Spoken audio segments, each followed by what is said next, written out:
speak last week at the Mannheim Gallery. They had a fundraiser for the Verde River Preservation Alliance. And so I'm going to read the piece I did there for them. I'd like to encourage y'all to go down and visit the river, and that's how we help preserve and save it. And please come equipped with one of these. Fill it up with trash, and then once it's filled up with trash, just toss it in bushes someplace where nobody will ever see it. Because you may not remove any trash, but at least you'll condense it down into one pile, and that's worth something. So this is called the Verde River Beaver Blues. I am a natural peeping Tom, stalking at sunrise, camera in hand, hoping not to be seen or noticed, hoping to capture the perfect beaver shot.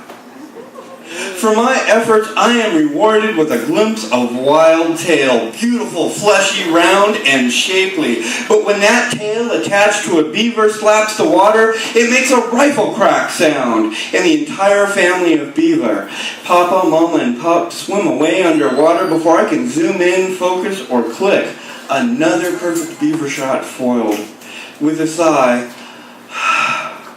I look across the river, and in the branches of a thick willow tree, there climbs a family of 4 raccoons. And I suppose this photograph of 4 raccoons will have to do, except the thick green grapevines which cover the tree trunk give the coven of masked bandits plenty of places to hide. It is another perfect nature photograph denied. It reminds me of the time I was at Beasley Flats and heard a splash behind me, turning around just in time to see 2 river otters swim away. I knelt down and got this wonderful, perfect close-up of their footprints in the mud as the 2 river otters swam away. Why do all my photographs have titles like Quivering Branch where eagle is just launched? Impressive ripples where fish has just leapt? Tip of mountain lion tail as it leaps over the bushes. Oh yeah, I'm proud of that one. Tip of mountain lion tail as it leaps over bushes. Still, as you may or may not know, any time of year just before sunrise when I sit there with my camera, the river shore is always dark, damp, and cold, and sometimes it even rains. Just the weather being mean, I suppose. Just like the morning I sit on the bank and I write the lines of this story. That's right, it rained. I was suffering for my art maybe, but I wouldn't trade those experiences for any other, because as the river rolls, my mind slows and I get back to the basics. Back to the basics. Because there is a sun which shines in the day, and there is a moon which shines in the night, and sometimes there is a moon which shines in the day, and that is something that is magic only because I believe it is, and that is enough. Last summer, as my autofocus on my camera failed, a raven cawed from a tree, and I knew he was mocking me. But while that black bird laughed and laughed, a single feather fell from his breast, and as that fluttering black feather fell downwards, I circled beneath it like a shortstop underneath a pop fly. And I wished hard, and I caught that feather before it hit the ground. And my dreams now, they take flight across the crow's road. My dreams soar between the night stars.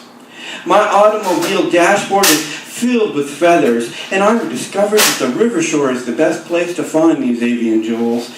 My car right now is adorned with woodpecker, scrubjay, heron, duck, tanager, and eagle feathers, and I do not recommend this at home, because quite frankly, collecting the feathers of migratory birds is a federal felony, just so you know.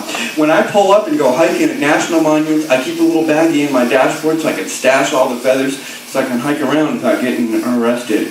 There was this one time I stopped for gas in Sedona, and it had to be in Sedona because this story involves one of the Sedonas.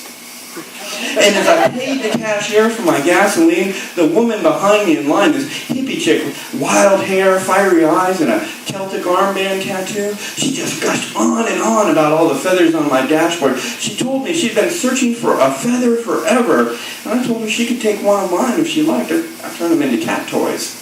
She says, thank you. She explains to me she has been asking the Earth Mother for a feather for the longest time. Well, it's the first time I've ever been called an Earth Mother, but whatever. So I open the car door and she reaches in. Whichever feather you want, I tell her. And she plucks a beautiful one in excellent condition. And then she blurts out, I am building a wand. I don't have the heart to tell her it's a turkey feather. Still, as long as she believes her wand is magic, it will fill her heart with magic each and every day. Just like what is not important is this evening here, but the fact that the river is flowing just over there. That river cuts through our community like a ribbon of sorcery, a delicate riparian lace of wildlife and song. What is important is that this evening, or maybe tomorrow morning, or next week, that we all go to the rivers in groups of 1, 2, 4, or 10, that we make pilgrimages to the river over and over again. And I do not think that pilgrimage is too sacred of a word for what I am asking, because I am certain that if we each stand on the river shore, that ribbon of watery sorcery will fill our hearts with magic until we carry magic with us wherever we go. We will be inspired to create acts of mischievous virtue, so look out, world. As I sit and write the last lines of this story, the sun has risen ways above the horizon. It is no longer raining.